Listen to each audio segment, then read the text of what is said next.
पागल बंटू पता नहीं की बात सुनते हमसे भी बड़ा अगर आदमी जाए वो कर दे पूरी कहानी नहीं तुम रहने पूरी कहानी सही से सुना ना है ना मोटे में डरूंगा नहीं बता हाँ इसलिए पहले उसको डाला मैं पूरी कहानी इसलिए सुना नहीं पाओगे ना तो खाओगे तुम इसलिए जाते चल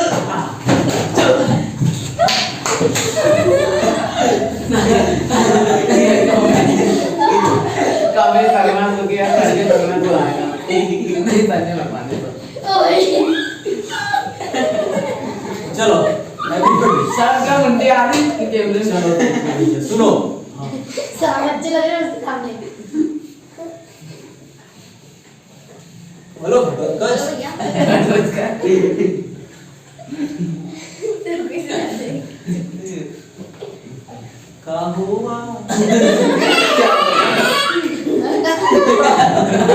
इसको क्या हो गया अरे बनने भगवान ने साथ बारह को नीला में से हिंदी में सुना था बेटा एक गांव में दानचंद्र और उसकी पत्नी रहती थी। वो दानचंद्र इतना कंजूस था कि वो किसी को दान नहीं देता था। तो एक दिन उसकी पत्नी ने बोला कि आप कम से कम गंगा नदी में तो नहा के आ जाओ। फिर दानचंद्र ने बोला कि मैं कल देखता हूँ जाता हूँ कि नहीं जाता हूँ। सही तो बोल रहा हूँ। कंटिन्यू ए स्टॉप टॉकिंग अंडरस्टूड फिर अगला दिन हुआ। फिर उसने सोचा कि मैं चले ही जाता हूँ गंगा नहाने के लिए। फिर वो घर से बाहर निकला, रोड पे रोड के कॉर्नर पे खड़ा हो गया। उसने सोचा कि मैं बस से जाऊंगा तो मेरे 200 रुपये खर्च हो जाएंगे, इससे अच्छा मैं पैदल पैदल गंगा घाट पे चले जाता हूँ। तो उसके घर से गंगा घाट 16 किलोमीटर दूर था। तो पैदल पैदल निकला, उसको 1.5 घंटे लगा पहुंचने में वहां पे। तो उसने गंगा घाट के बाहर पहुंच गया। उसने सोचा कि मैं अंदर जाऊंगा तो मुझे पंडित जी को पैसे देने पड़ेंगे। फिर उसने सोचा कि मैं शमशान घाट चले जाता हूँ नहाने के लिए। फिर वो शमशान घाट के लिए निकल गया। कौन से घाट शमशान घाट पे निकल गया। फिर वो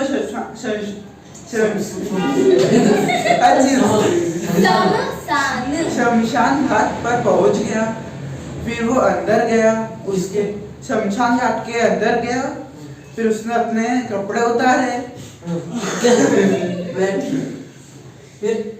फिर वो पानी के अंदर उतरा। शमशान घाट के अंदर पानी थे मतलब शमशान घाट के अंदर मतलब नदी बहती ना, गंगा नदी अंदर बहती शमशान घाट है। हाँ शमशान घाट साइड से नदी बहती है। नहीं अंदर बहती कि साइड से बहती किधर साइड से बहती है उसके। अंदर नहीं बहती ना नहीं तो मतलब कपड़े अंदर नहीं उतारे उसमें मतलब बाहर कोई नहीं था वहाँ पे, कोई रहता में नहीं है खाली मुर्दों के अलावा। मुर्दे थे हाँ जब चल रहे थे वो वहाँ सुन देखो जी वहाँ पे मुर्दे थे। अरे वेट हाँ बस जैसे कि वहाँ पे मुर्दे थे वो जल रहे थे वहाँ पे। वहाँ पे उसको एक भी इंसान नहीं दिख रहा था, खाली मुर्दों की चिताओं के अलावा। तो उसने सोचा कि मैं यहाँ पे कपड़े उतार लेता हूँ और मैं अंदर डुबकी लगा लेता हूँ 1-2। किसमें? गंगा नदी में मैं डुबकी लगा लेता हूँ। फिर वो गंगा नदी पे उतरा। फिर उसने नदी पे कि नदी में? नदी में उतरा। अच्छा नदी में उतरा। फिर उसने एक डुबकी लगाई। फिर उसने देखा कि एक पंडित जी आए हैं। अचानक से उसने देखा कि एक पंडित जी आए हैं। तो उसने सोचा कि ये क्या हुआ, यहाँ पे तो कोई भी नहीं था, मैंने देखा है। तो उसने मन में सोचा यार अब इनको भी देना पड़ेगा, मैं फालतू में मेरा पैसा खर्च होगा। इनको क्या करना पड़ेगा? मतलब भिक्षा देनी पड़ेगी, मांगेंगे तो हाँ, मेरा पैसा खर्च होगा, मेरा देने का मन नहीं है। फिर दानचंद्र धीरे धीरे बाहर निकला। फिर पंडित जी को बोला, पंडित जी आप थोड़ा सा मुड़ जाओ, मुझे कपड़े पहनने दो। गजब क्या।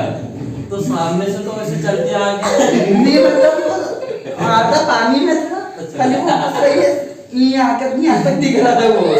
तो उसने बोला कि आप थोड़ा सा मुड़ चड्डी तो जाओ। पहनी रखी हो। अरे मैं क्वेश्चन पूछ रहा हूँ ना, समझाने की कोशिश कर रहे हैं ना। सर इमेजिनेशन हो रहा है। मैं किस तरह से क्वेश्चन पूछ रहा था ताकि वो समझा सके अच्छे से। अब तुम अपने राय मशवरा करोगे तो थोड़ा सा डिस्टर्ब होगा। मतलब यहाँ तक वो पानी में दिख रहा था, बाकी का सारे पानी के नीचे था। तो उसने पंडित जी को बोला क्या थोड़ा सा मुड़ जाइए, मैं बाहर आके कपड़े चेंज कर दूसरे पहन लूं, फिर बात करते हैं हम। फिर पंडित जी मुड़े, फिर दानचंद्र बाहर आया, उसने कपड़े पहने। फिर पंडित जी दानचंद्र ने पंडित जी को बोला कि आप मुड़ जाइए, बात करते हैं हम। तो पंडित जी ने बोला भिक्षाम दे। तो दानचंद्र ने बोला मैं आपको पैसे नहीं दे सकता क्योंकि मेरे पास अभी पैसे नहीं है। तो पंडित जी ने बोला कि आप घर जाकर लेके आ जाइए, तब दे देना। तो दानचंद्र ने सोचा कि मेरा घर यहाँ से 16 किलोमीटर दूर है, जाने में मुझे 1.5 घंटे लगेगा यहाँ से, तो कौन आएगा वापिस पैदल पैदल। उसने बोला कि हाँ ठीक है, मैं घर जाके देख के आता हूँ। उसने वादा कर दिया। भी दानचंद्र वहां से निकला अपने गीले कपड़े लेके एक थैली में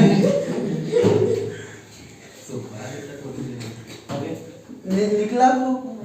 फिर बीच में उसको भूख लग रही थी, भूख को प्यास लग रही थी उसको। उसने सोचा कि यहाँ पे दुकानें हैं पर कौन खाए, पैसे खर्च होंगे, पैसे खर्च होंगे, इससे अच्छा मैं घर पे नहीं खा लूं। फिर वो निकला, थोड़ी देर और चला तो उसको ऐसा लगा कि उसका सर घूम रहा है, सर सा चक्कर जैसा आ रहा है वो धूप में। तो वो थोड़ी देर छांव में बैठ गया साइड में, 5-10 मिनट बैठा वो। फिर उसने सोचा कि अब मैं ठीक हूँ, मैं चल सकता हूँ आराम से। फिर वो अपने केक घर के लिए निकला, घर से सलामत पहुंच गया वो। अच्छा। फिर उसने अपनी पत्नी को बोला कि जल्दी से खाना लगा दो, मुझे बहुत तेज भूख लग रही है, और एक गिलास पानी दे दो मुझ पे। उस पत्नी ने बोला हाँ ठीक है, मैं आपको पहले पानी देती हूँ। फिर पत्नी ने पानी दिया, उसने आराम से पानी पिया।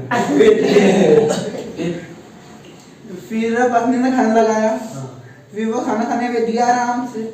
फिर उसने खाना खाया कि रोटी, सेव की सब्जी, चावल, उसने ये 3 चीजें खाई। फिर वो सोने के लिए निकला और सोने के लिए कहाँ निकला? सोने के लिए मतलब अपनी नींद में लेने के लिए निकला। बेडरूम में पहुंचा और लेटा ही था कि डोर पे नॉक हुई अचानक से। अच्छा। तो दानचंद्र ने अपनी पत्नी से बोला कि जाके देखो कौन आया है। फिर पत्नी धीरे धीरे गेट की तरफ गई। फिर दानचंद्र की वाइफ गेट पे पहुंची और गेट जैसे ही खोला कि दानचंद्र की वाइफ ने देखा कि एक पंडित जी आए हैं। फिर उसने दानचंद्र की पत्नी ने चिल्ला के बोला कि कोई पंडित जी आए हैं। फिर दानचंद्र की वाइफ ने पूछा पंडित जी को कि क्या चाहिए, मैं आपकी मदद कैसे करूं। फिर दानचंद्र मतलब पंडित जी ने बोला कि आपके पति हैं। फिर दानचंद्र की वाइफ ने बोला हाँ है वो। कितने चाहिए? दानचंद्र की वाइफ ने बोला हाँ मेरे पति हैं, वो अंदर आराम से लेटे हुए थे। तो पंडित जी ने बोला कि उन्होंने मुझे भिक्षा देने का वादा किया था घर पे पहुंचते से। अच्छा। पर उन्होंने आगे वापस दी नहीं मुझे, तो मैं कल ही आसपास से पूछ के यहाँ तक पहुंचा हूँ। फिर वो पत्नी अंदर गई,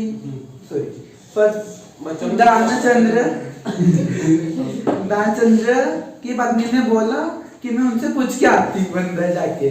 तो दानचंद्र की वाइफ अंदर गई और पूछा कि एक आपने किसी को कुछ देने का वादा किया था? दानचंद्रन ने बोला हाँ, मैंने एक पंडित जी को वादा किया था कुछ देने का शमशान घाट में। तो वो घर पे आ चुके हैं। तो वो दानचंद्र ने बोला कैसे आ गए? उनको तो अपना घर पता ही नहीं था। तो दानचंद्र की वाइफ ने बोला कि वो आसपास कुछ पूछ के इधर आ चुके हैं वो। तो दानचंद्र ने बोला कि उनसे बोल दो मैं बीमार हूँ और मैं आपको 5-6 दिन के बाद दे दूंगा। क्या? रिक्शा दे दूंगा मैं आपको 5-6 दिन के बाद, मैं ठीक हो जाऊँ अच्छे से। तो दानचंद्र की वाइफ धीरे धीरे वापस से भाग गई। उसने पंडित जी के पास गई धीरे धीरे जाके। Slow motion. अरे मतलब स्लो मोशन में नहीं, अपनी नॉर्मल स्पीड में बाहर गई। और उसने दानचंद्र की वाइफ ने पंडित जी से बोला कि वो भी बीमार है, वो आपको 5-6 दिन के बाद तो भिक्षा दे देंगे। तो पंडित जी ने बोला कि 5-6 वो मेरे पंडित है, वो मुझे मानते हैं।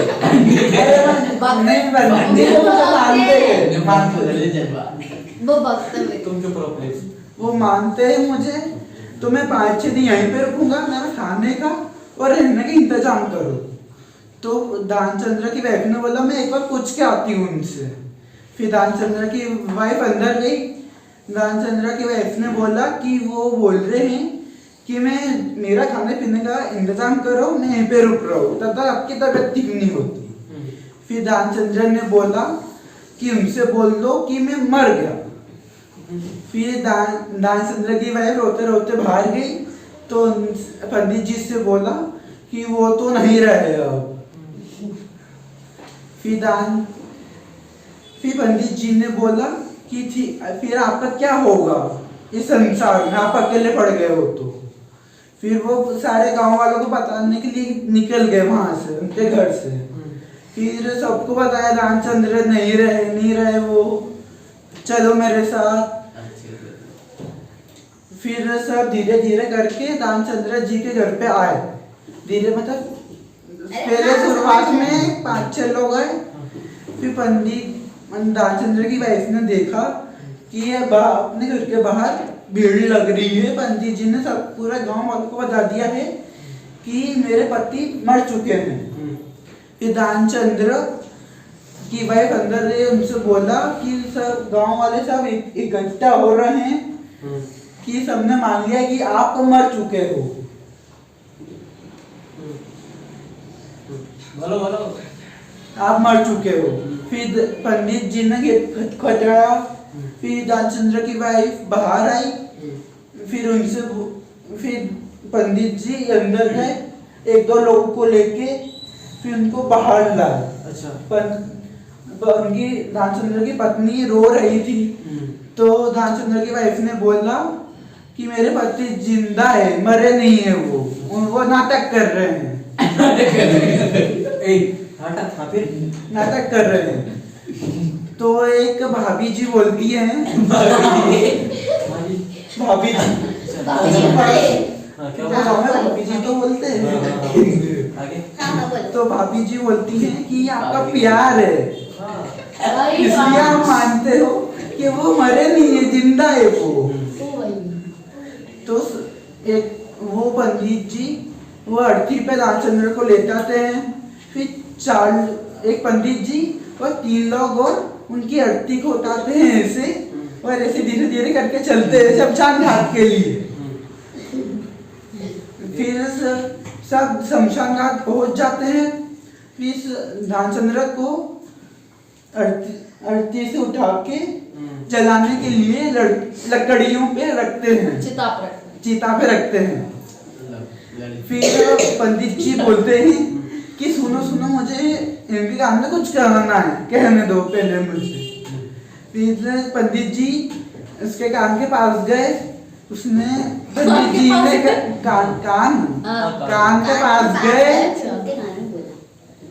के पास गए और बोला कि मैं भगवान हूँ, मैं आसमान से तुम्हारी परीक्षा लेने आया था।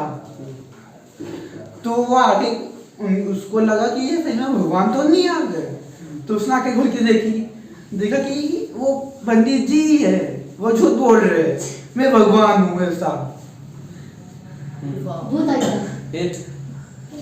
फिर उसने वापस आके बंद कर लिया अपने, मतलब उसने देखने के लिए खोली थी थोड़ी सी, तो देखा कि पंडित जी वही है, तो उसने वापस से बंद कर ली। तो उस पंडित जी ने बोला अब तो उठ जा भाई, तेरी पत्नी का क्या होगा, मैं आग लगा दी तो तू मर जाएगा। अब मतलब तू कुछ मत देना, कम से कम तू उठ तो जा। फिर दानचंद्र धीरे आवाज में बोलता है कि आप मेरे बस 1 रुपए माफ कर दो।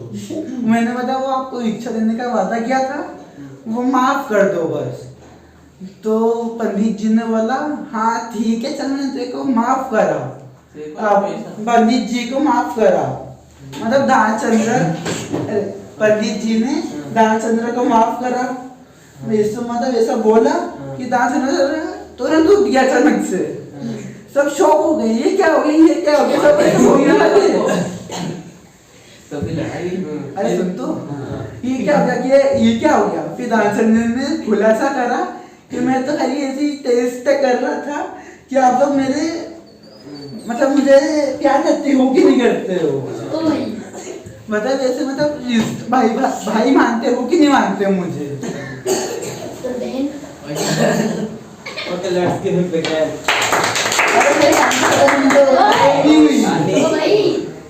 तो जब बाद में भगवान ने सोचा कि आज तक मुझे कोई नहीं हरा पाया, पर इस कंजूस आदमी ने हरा दिया मुझे। फिर कहानी यहाँ पे खत्म हुई।